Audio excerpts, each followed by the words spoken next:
चलिए आइए, ये क्लास दूसरा है, फ्रांस की क्रांति। ये सेकंड क्लास है। पिछला क्लास का जो तो हम लोग पढ़ा है उसको पहले हम लोग रिवाइज कर लेते हैं, ठीक है। सबसे पहले हम लोग देखे थे कि फ्रांस की क्रांति में हमने तीन महत्वपूर्ण शब्द देखे थे। विद्रोह क्या है, स्वतंत्रता संग्राम क्या है और क्रांति क्या है। ऑलरेडी हम लोग को पता है ये तीनों शब्द, ठीक है। विद्रोह क्या है, बिना किसी प्लानिंग के साथ होता है। क्रांति क्या है, प्लानिंग के साथ होता है, जल्दी बदलाव होता है। और स्वतंत्रता संग्राम क्या है, ये भी प्लानिंग के साथ होता है लेकिन धीरे धीरे होता है, ठीक है। उसके बाद हमने देखा था कि फ्रांसीसी क्रांति में कौन कौन चीज़ आया था, तो इसको कैसे हम लोग पढ़ेंगे उसको देखे थे कि कारण देखेंगे, उसके बाद कैसे शुरुआत हुआ, उसके बाद संवैधानिक राजतंत्र आया, गणतंत्र की स्थापना, उसके बाद क्रांति के क्या प्रभाव हुए। उसके बाद राजतंत्र हमने समझा था कि राजतंत्र क्या है, तो जब राजा का बेटा ही राजा बनेगा उसी को कहते हैं राजतंत्र। उसके बाद हम देखे थे कि निरंकुश राजतंत्र क्या था। निरंकुश राजतंत्र का अर्थ है कि राजा का बात ही क्या होगा, सर्वमान्य होगा, बाकी किसी का कोई भी वैल्यू नहीं दिया जाएगा, केवल किसका बात माना जाएगा, राजा का। उसके बाद देखा था संवैधानिक राजतंत्र क्या है, कि राजतंत्र के मतलब राजा के ऊपर जो है कंट्रोल जो है किसके द्वारा किया जा रहा है, किसी संस्था के द्वारा, किसी नियम के द्वारा जब कंट्रोल किया जाता है और राजा तब राज करता है, तो उस संवैधानिक राजतंत्र था, ठीक है। और एक चीज देखे थे, गणतंत्र था। गणतंत्र का मतलब है कि जिस देश का राष्ट्राध्यक्ष जनता के द्वारा चुना जाता है उसे कहते हैं कौन, गणतंत्र। देखे थे कि फ्रांस की क्रांति के हम लोग कौन कौन से कारण देखेंगे, सामाजिक कारण, राजनीतिक कारण, आर्थिक कारण और दार्शनिक कारण, ठीक है। सामाजिक कारण में हमने देखा था कि 1789 तक का जो राजतंत्र था उसको किस नाम से जाना जा रहा था, प्राचीन राजतंत्र के नाम से जाना जा रहा था। किस नाम से, प्राचीन, बंद करो पंखा, बंद करो, प्राचीन राजतंत्र के नाम से जाना जाता था, ठीक है। उसके आगे हमने देखा था कि समाज जो था, प्राचीन राजतंत्र जो था उसमें कौन कौन चीज शामिल था, समाज और संस्था, दो चीजें शामिल थी। समाज जो है उस समय का हमने देखा था कि फ्रांस का जो समाज है 3 स्टेट में बटा हुआ था, प्रथम स्टेट, द्वितीय स्टेट और तृतीय स्टेट।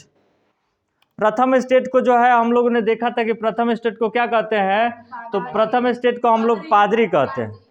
और पादरी के पास हमने देखा था कि विशेष अधिकार प्राप्त था और ये क्या कर सकता था, तृतीय स्टेट के लोगों पे कर लगा सकता था। और जो पादरी लोग कर लगाते थे उस कर का क्या नाम था, टाइथ। क्या था, टाइथ या टीथे कहा जाता है, ठीक है। कौन लगाता था, पादरी लोग लगाते थे। किस पे लगता था, तृतीय स्टेट के लोगों पे लगता था। और ये कैसा कर था, धार्मिक कर था।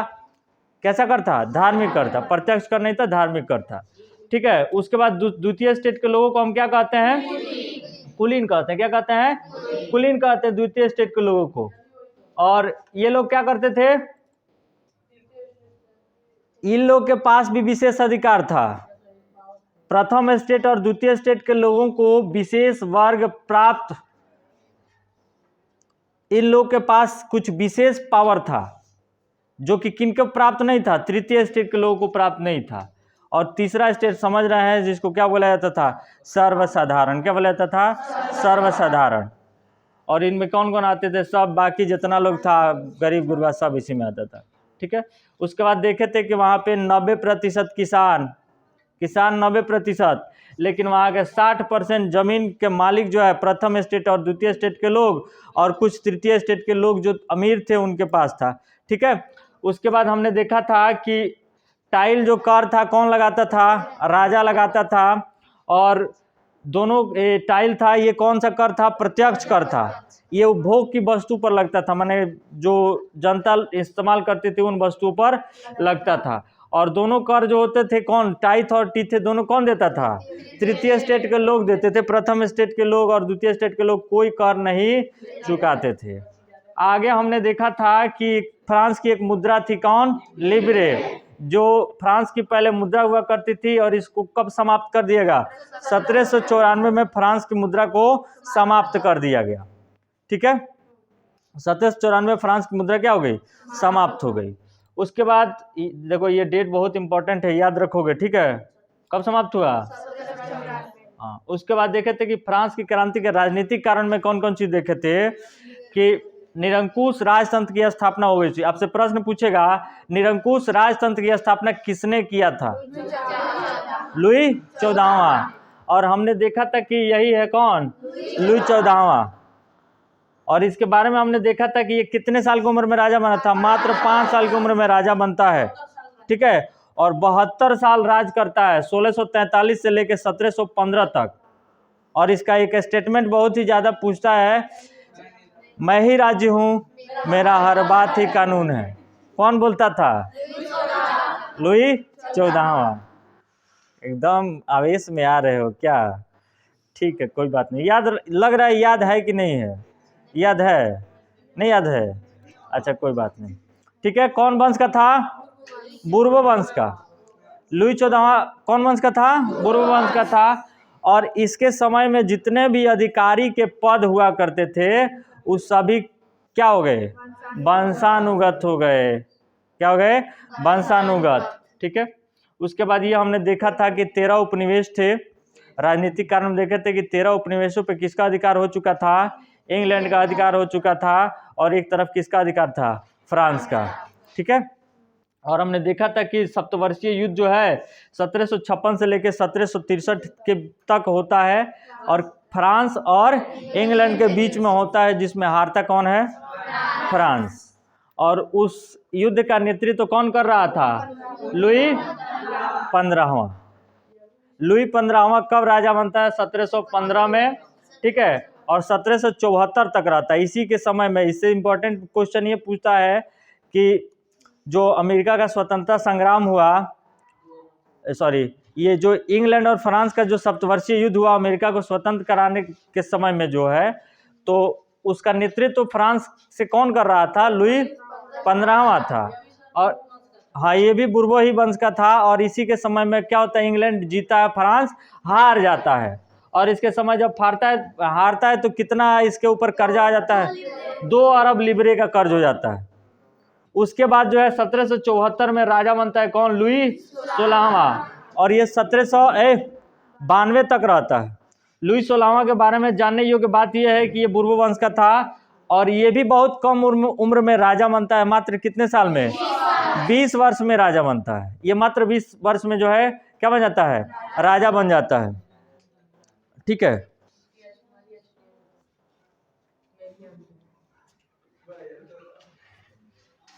इसका जन्म कहाँ हुआ था? वर्साय में।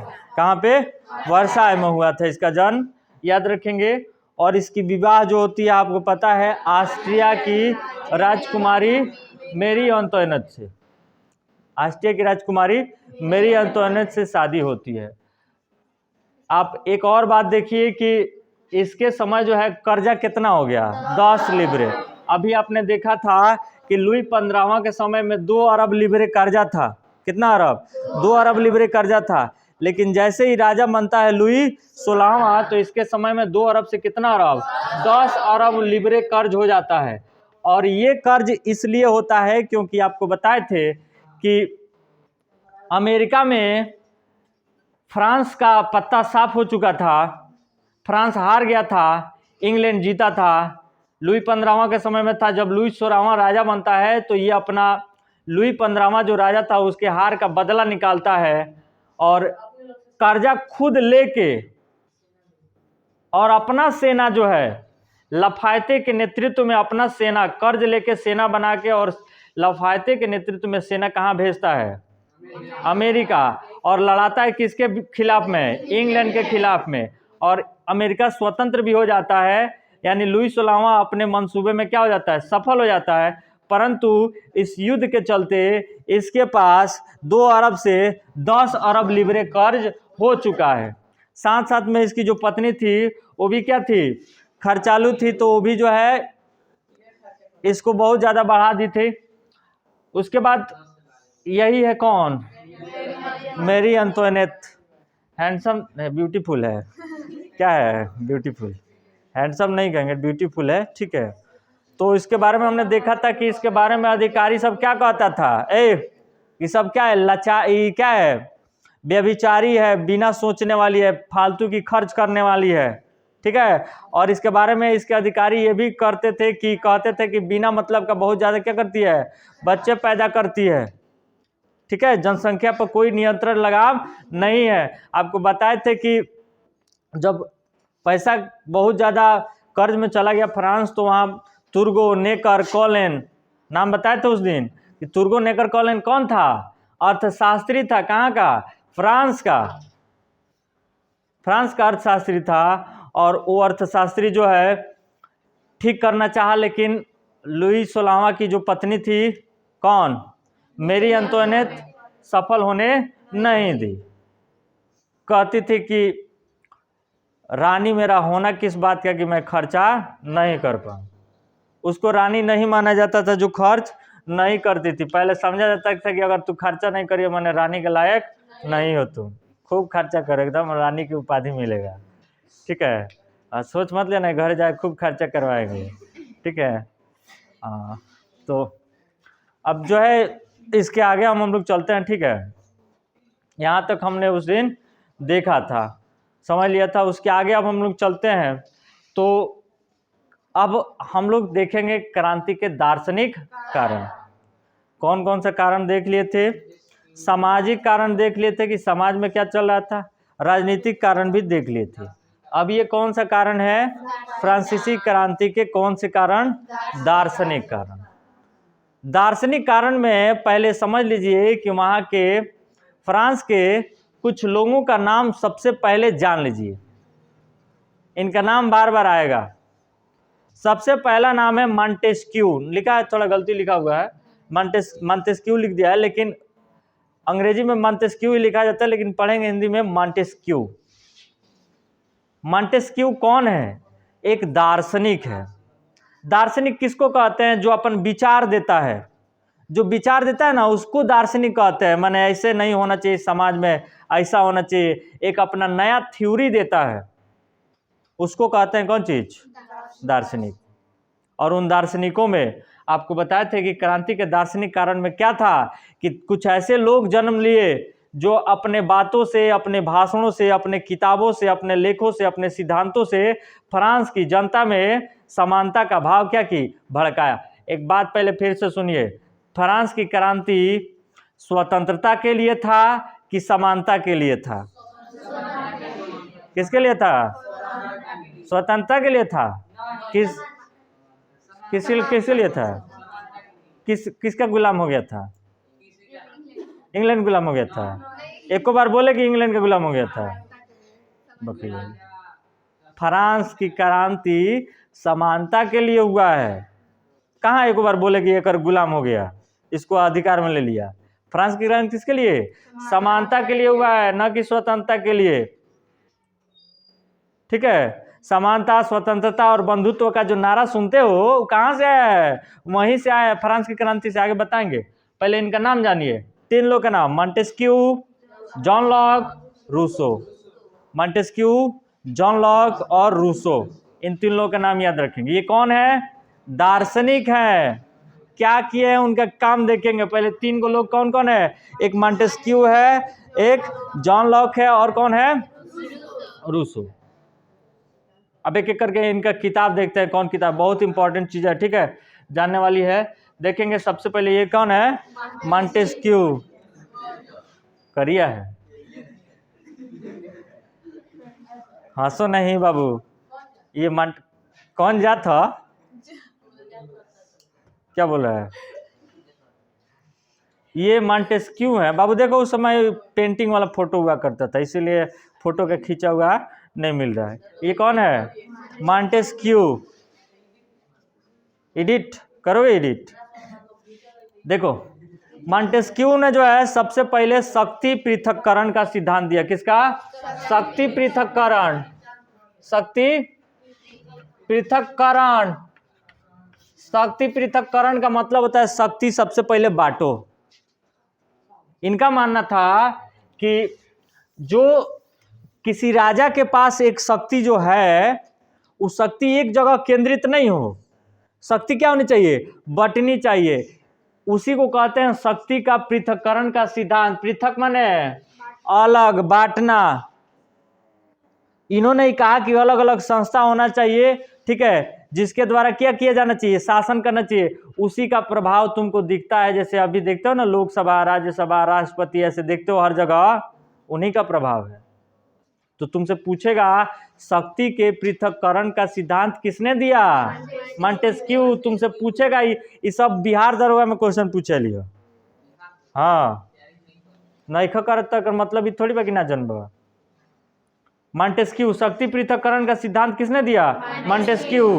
देखो कभी भी तुम जो पढ़ रहे हो तुमको जरूर ये पता होना चाहिए किस पावर में है वो, कितना वजन में है वो बात, ठीक है। और जहाँ रहता हुआ हम जरूर तुमको बताते हैं। 1794 में लिबरेक जो था, फ्रांस की मुद्रा थी, समाप्त हुआ, वो जानना बहुत जरूरी है, ठीक है। तो मॉन्टेस्क्यू ने क्या दिया? शक्ति पृथक्करण का सिद्धांत। क्या किया? शक्ति पृथक्करण का सिद्धांत दिया और एक पुस्तक लिखा, the spirit of the laws.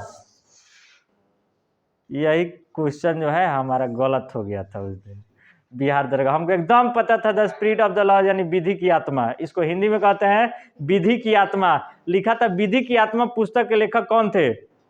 हमको दिमाग में चल रहा था मॉन्टेस्क्यू मॉन्टेस्क्यू, लेकिन मार दिए रूसो। रूसो मार दिए। हमको इतना दुख हुआ घरे आके, बहुत दुख हुआ, ठीक है, लेकिन क्या करोगे, अब गया तो गया, खत्म है। तो शक्ति पृथक्करण का सिद्धांत किसने दिया? मॉन्टेस्क्यू, ठीक है। The spirit of the laws, the spirit of the laws, the spirit of the laws. ये स्पिरिट माने होता है आत्मा। स्पिरिट माने फिल्म हॉलीवुड का देखोगे ना, मैं देखोगे कहेगा कि स्पिरिट आ गई है, मतलब भूत आ गई है, आत्मा। विधि की आत्मा, इस पुस्तक को हिंदी में कहते हैं विधि की आत्मा। के लेखक कौन है? मॉन्टेस्क्यू। कौन? मॉन्टेस्क्यू। विधि की आत्मा के लेखक मॉन्टेस्क्यू है। शक्ति पृथक्करण का सिद्धांत किसने दिया? मॉन्टेस्क्यू। शक्ति पृथक्करण का अर्थ समझ रहे हो ना, कि जो पावर होना चाहिए एक जगह संगठित नहीं होना चाहिए, शक्ति बटी होनी चाहिए। अभी भारत के प्रधानमंत्री चाहेंगे कुछ कर देंगे? नहीं कर सकते हैं। शक्ति बटा हुआ है। भले देखने में लगता है कि कर देंगे, लेकिन शक्ति क्या हुआ है? बटा हुआ है। उसके बाद से इन्होंने जो है राजा के दिव्य सिद्धांत माने दैवीय सिद्धांत का खंडन किया। दैवीय सिद्धांत क्या है पहले ही बता चुके हैं आपको। क्या होता है जी दैवीय सिद्धांत? बोलिए। हाँ, राजा क्या है? भगवान का अवतार है। राजा छोटा हो, बड़ा हो, बूढ़ा हो, सीधे उसके बारे में कोई गलत विचार नहीं रखना है, सीधे समझना है किसका अवतार है? भगवान का अवतार है। सीधे समझिए क्या है? भगवान के अवतार है। हाँ, इसीलिए ना आप देखें कि लुई चौदहवां जो है कौ साल की उम्र में राजा बना?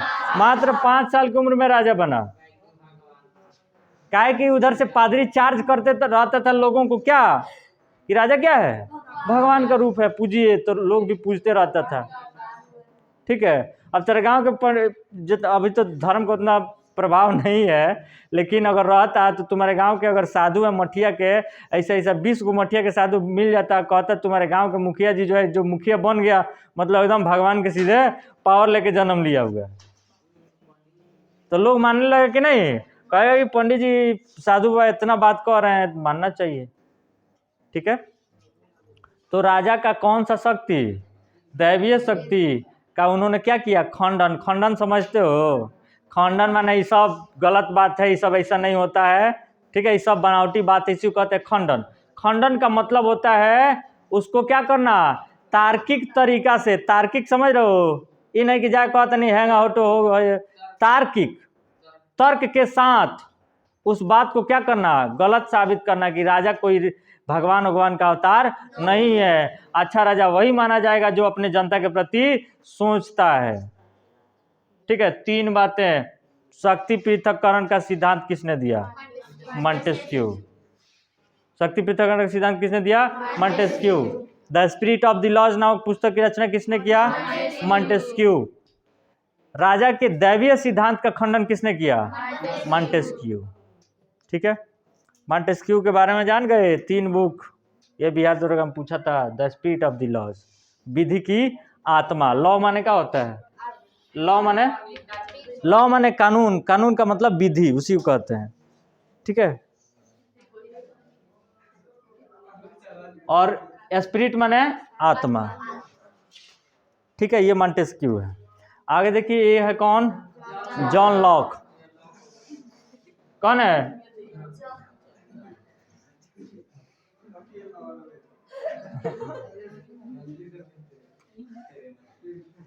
हंसी आ रही है देख के? चित्रकार मिस्टेक नहीं किया है, सूख गए हैं लग रहा है क्या? कोई बात नहीं। देखिए, ये है कौन? John Locke. इन्होंने इनका पुस्तक उतना ज़्यादा, इनका पुस्तक ज़्यादा इम्पोर्टेंट है। पुस्तक का क्या नाम है? The criticises of government. Book का नाम है, क्या है? द क्रिटिसाइजेस ऑफ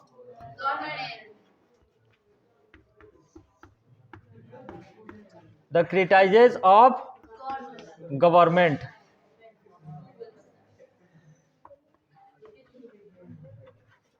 ठीक है। क्रिटिसाइज का मतलब होता है क्रिटिसाइज करना, मतलब राजा के बारे में राजा की आलोचना करना। आलोचना माने हैंगा है, होंगा है। आलोचना समझते हो? कभी किसी को देता है कि आलोचना करे का मतलब है उसकी खामियां बताना है। खामियां माने कमी। क्या बात कर रहे हो? राजा नाम धर लिया वैसे?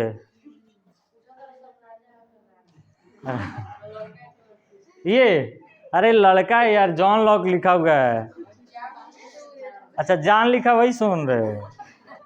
जान नहीं सुनो। देखो, two criticises of the government है, two criticises of the government पुस्तक लेखक कौन है? John Locke. ठीक है, जॉन लॉक नहीं, जॉन लॉक। याद रहेगा? शक्ति पृथक्करण का सिद्धांत किसने दिया? खड़े जाते तुम, बताओ। The spirit of the laws नामक पुस्तक की रचना किसने किया? बैठ जाओ। Two criticises of the government, John Locke. ठीक है।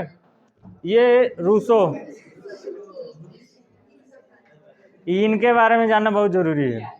अच्छा है कि घरे ले जाके बगा? घर ले जाना है? पूछ रहे हो अच्छा है कि खराब है? दे दे, क्या निकाल घूम के दे दे। ठीक है, रूसो। ठीक है, का चला गया क्या? देखिए, इनका नाम है रूसो, यही है रूसो। इनका जन्म याद रखना है 1712 में। कब हुआ था? कहाँ हुआ है? जेनेवा। जेनेवा कहाँ है? स्विट्जरलैंड। स्वीडन? स्विट्जरलैंड कहाँ है? देखो जेनेवा बाबू, जेनेवा जगह बहुत ही फेमस है। बहुत जगहों के जो संस्था है उनके हेडक्वार्टर है। हेडक्वार्टर समझ रहे हो? मुख्यालय जेनेवा में। तो रूसो का जन्म 1712 में कहाँ होता है? जेनेवा में, स्विट्जरलैंड में। तो फिर बात आती है सर जेनेवा के थे तो फ्रांस की क्रांति में कहाँ से गए? तो जब फ्रांस की क्रांति जब हुआ ना, उस समय ये कहाँ चले गए थे? फ्रांस। देखो, ये सब आधुनिक समय में अब वीजा वगैरह जो सुनते हो ना कि यहाँ आने के लिए वहाँ जाने के लिए वीजा लगता है, पहले कोई वीजा सीजा नहीं था। डायरेक्ट आपको जहाँ मन करे जाइए। फ्रांस जाना है फ्रांस जाइए, अमेरिका जाना है अमेरिका जाइए, जहाँ मन करे वहाँ जाइए। ठीक है, वह सही था क्या? रुक नहीं था, पूरा जहाँ मर्जी। लेकिन ये चीज़ था, जानते हो, अगर वो सब कंट्रोलिंग नहीं था ना तो एक आदमी यहाँ हत्या करके कोई कहाँ कहाँ चला जाता था, कोई खबर नहीं। कहीं लुका के छिप के कहाँ आदमी कहाँ चला जाता था, ढूंढते रहो पूरा दुनिया में।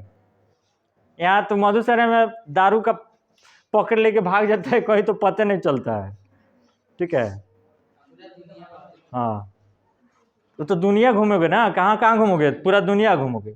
तो रूसो का जन्म कब हुआ? 1712 में। कहाँ होता है जन्म? जेनेवा में। और रूसो जो है फ्रांस की क्रांति के समय कहाँ चले आते हैं? फ्रांस में। हाँ, इनके बारे में देखिए, पुस्तक का नाम द सोशल कॉन्ट्रैक्ट। क्या?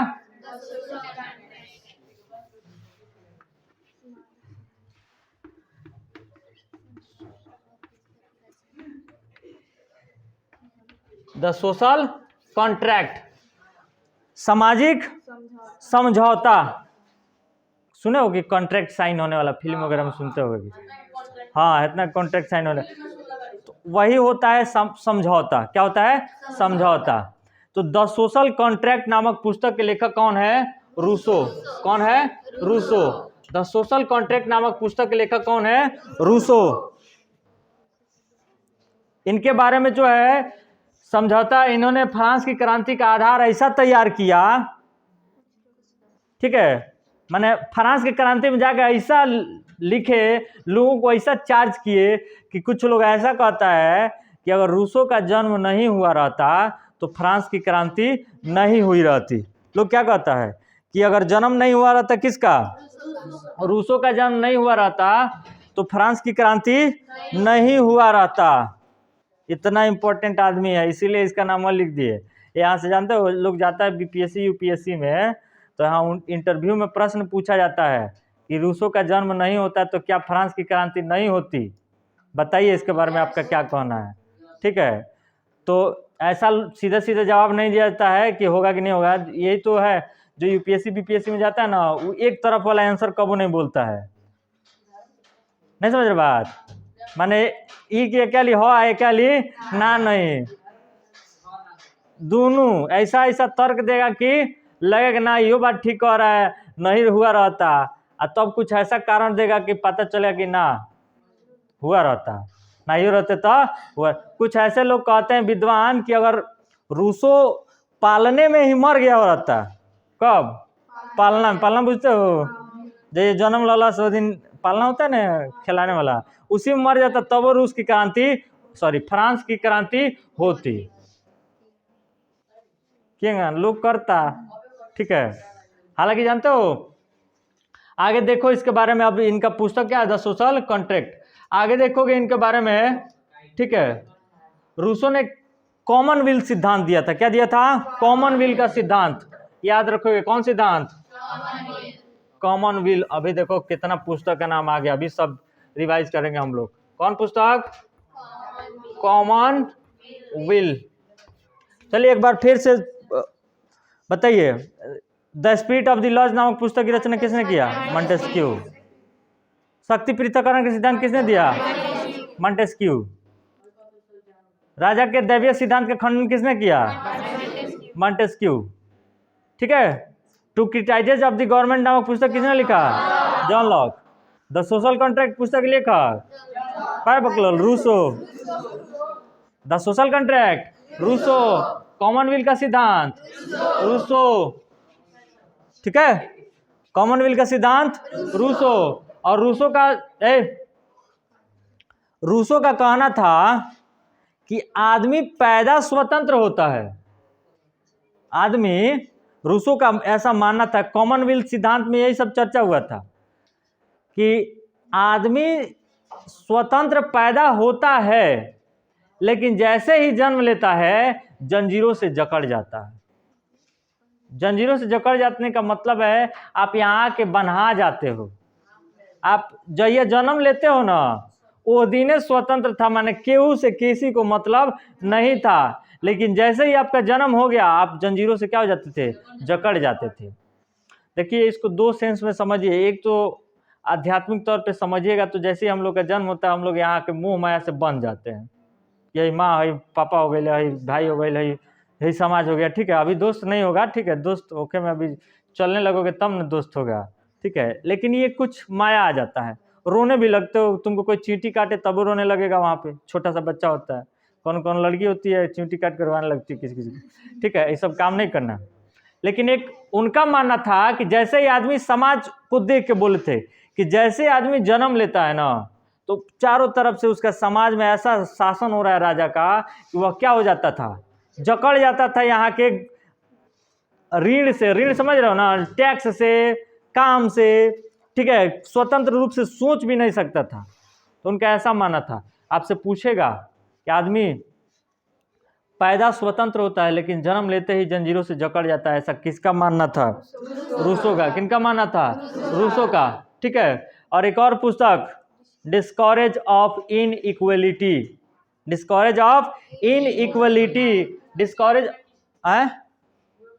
Discourage of inequality. इनइक्वलिटी माने, इक्वलिटी माने क्या होता है?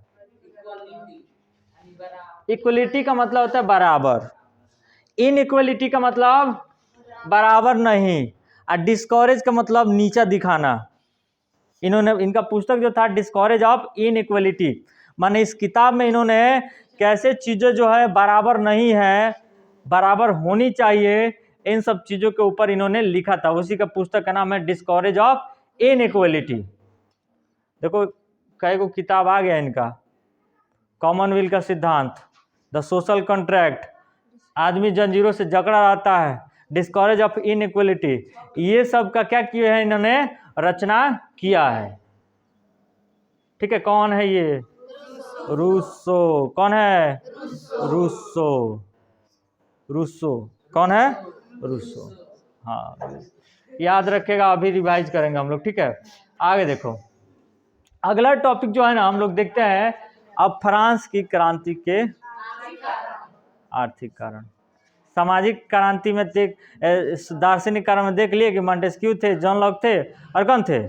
रूसो। ये लोग आग बो रहा है एकदम कौची कौची लिख के, किताब तब लिख लिख के आग बो रहा है, यानी आर्थिक कारण भी फनफना रहा है। कौन है? फ्रांस की क्रांति कौन कारण? आर्थिक कारण। आर्थिक कारण में यही है, रुपया पैसा वाला देखेंगे कि क्या मैटर था। ठीक है, तो फ्रांस की क्रांति में जो था, लुई, आपको याद होगा कि लुई 15वां के समय कितना अरब लिबरे का कर्ज हो गया था? लुई 15वां के समय जो है 2 अरब लिबरे का कर्ज हो गया, और लुई 16वां जब आया तो कितना का कर्ज हो गया? 10 अरब लिबरे का कर्ज हो गया। वही लिखा हुआ है कि लुई 16वां के समय कितने अरब लिबरे का कर्ज हो गया? 10 अरब लिबरे का कर्ज हो गया। 10 अरब लिबरे कर्ज होने के बाद से फ्रांस की जो जनता थी खाए खाए बगैर क्या होने लगी? मरने लगी। उनके पास जो है जो कर लगाए जाते थे, टाइल और टाइट, ये दोनों के दोनों लिया भी जा रहा था, साथ साथ में दिया किसको जा रहा था? खर्चा किया जा रहा था, टैक्स वसूला जा रहा था। जनता का कोई उत्पादन का काम नहीं हो रहा है, खाए खाए बगैर पाव रोटी के लिए जनता तरस रही है। वहां का मुख्य खाने वाला चीज क्या था? पाव रोटी। पाव रोटी के लिए तरस रही है जनता।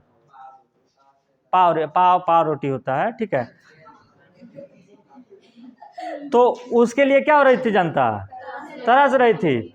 और इधर किससे घींचा जा रहा था?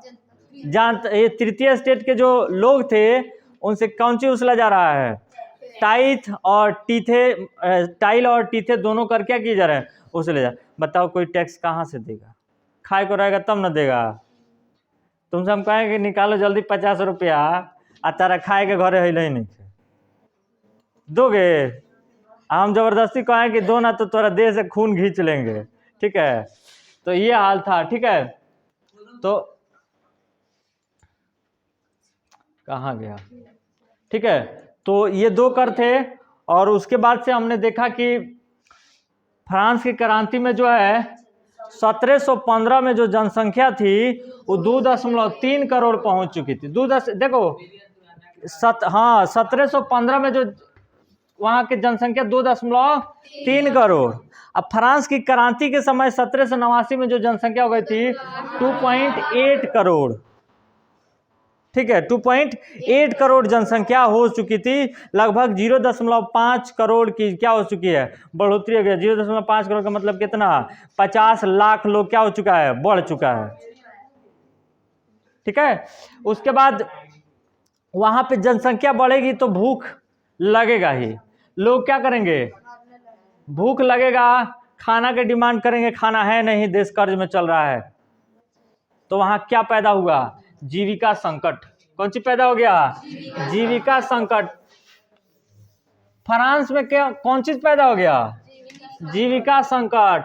ये सब किसके टाइम में हो रहा है जी? लुई 16वां। एकरा पहले तो सब जना माजा मार के निकल गया, लेकिन लुई 16वां क्या हो गया? पहले ही आपको बोले थे फर्स्ट क्लास में कि इसको कांटों भरा बिस्तर प्राप्त हुआ। ठीक है, सब जना गुलाब के बिस्तर प्राप्त है, इसको कांटा वाला बिस्तर प्राप्त है। इसको ऐसा बिस्तर प्राप्त है जिसमें कांटी पहले से हलाया हुआ है। ठीक है। एगो संगे संगे मिल गई निभावे वाली मेरी अंतोनेट, हाँ वो बर्बाद कर दलस। हाँ ऐसे मेहरारू के फेरा में ना लगे के ज्यादा, ठीक बा, ना तो बर्बाद कर दिली से ज्यादा मेहरारू के काला में लगल ले गई सन। तो जीविका संकट किसको कहते हैं? जीविका संकट जब जीने के लिए आवश्यक न्यूनतम सामान भी तुमको नहीं मिले ना, उसको कहते हैं जीविका संकट। माने आज शाम को जाओ तुमको खाने के लिए नहीं मिले, तरसने लगो खाने के लिए, ठीक है, कल भी नहीं मिले, परसों भी नहीं मिले, तो तुम्हारा जिंदा रहना मुश्किल हो जाएगा कि नहीं? कितना दिन पानी पियोगे? पानी पी के जिंदा रहो, आगे हवा पी के जिंदा रहोगे? तो जिंदा रहने के लिए आवश्यक न्यूनतम सामान जो चाहिए वो भी नहीं मिले, तो उसी को कहते हैं कौन चीज? जीविका संकट। कहाँ पैदा हो गई? फ्रांस में। अब देखिए लुई 16वां देख रहा है कि पूरा क्या हो गए हैं, बर्बाद हो रहा है हमारा देश, तो सोचता है कि और थोड़ा सा कर्ज क्या किया जाए? बढ़ाया जाए। क्या किया जाए? कर्ज बढ़ाया जाए। और इसके लिए लुई 16वां जो है अपने अर्थशास्त्री लोग से राय लेता है। अर्थशास्त्री माने जो कुछ व्यवस्था बताता है जिससे पैसा आ सकता है। तो कुछ लोगों ने बताया कि एक काम कीजिए, गरीब पर तो बढ़ाइए ही बढ़ाइए, साथ साथ में जो प्रथम स्टेट और द्वितीय स्टेट के लोग हैं उन पर भी थोड़ा टैक्स ठोक दीजिए। सब अमीर है, पैसा नहीं दे रहा है, सब जात जात के रखा है। राजा को अच्छा लगा। अभी जो लिखे हुए हैं आप देख सकते हैं, ये कौन है? तुर्गो नेकर कोलेन। ये कौन है? अर्थशास्त्री हैं। कहाँ के? फ्रांस के। लुई 16वां के आर्थिक सलाहकार है, माने रुपया पैसा से रिलेटेड सलाह देने वाला, तुर्गो नेकर और कोलेन। और ये लोग कुछ सुझाव देता है कि प्रथम स्टेट और द्वितीय स्टेट पर भी क्या लगा दीजिए? टैक्स लगा दीजिए। राजा को विचार अच्छा लगता है, मरता क्या न करता, ठीक है, मरता क्या न करता, सोचता है कि चलिए ठीक है। तो देखिए रूस में जो टैक्स लगाना होता था तो ऐसा नहीं कि आप स्वतंत्र रूप से लगा दीजिएगा, एगो बैठक बुलाना पड़ता था, उसमें प्रथम स्टेट, द्वितीय स्टेट और तृतीय स्टेट के लोग रहेंगे तबे जाके नियम पारित होगा, पास होगा। लेकिन एक खेला अलगे है। ये जो बैठक है, पहले आपको बता दें कि प्राचीन राजतंत्र जो था समाज और संस्था में बटा था, पहले ही जानते हैं।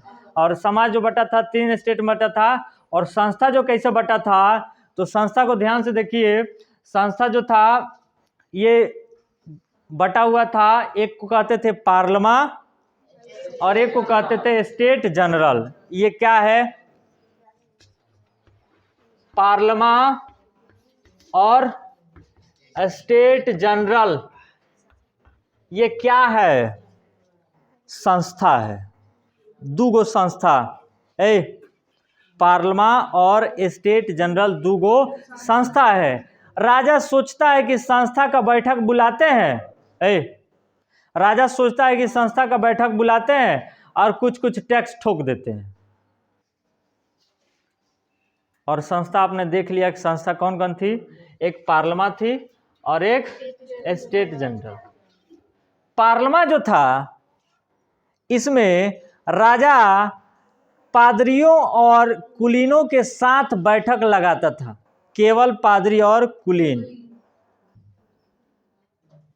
पूछेगा पादरी और कुलीन अपना बैठक राजा के साथ किस स्टेट में लगाते थे? पार्लमा। माने पार्लमा में क्या तृतीय स्टेट के लोग को जाने की अनुमति है? नहीं है, नो एंट्री। पार्लमा में वही जाएगा जो राजा के प्रिय आदमी है। तो राजा का प्रिय कौन है? प्रथम स्टेट और द्वितीय स्टेट के आदमी, पादरी और कुलीन।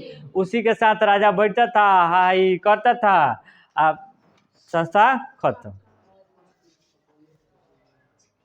तो याद रखेंगे। और तृतीय स्टेट जो था ये स्टेट जनरल था। इसमें राजा जो था प्रथम स्टेट, द्वितीय स्टेट और तृतीय स्टेट तीनों के साथ में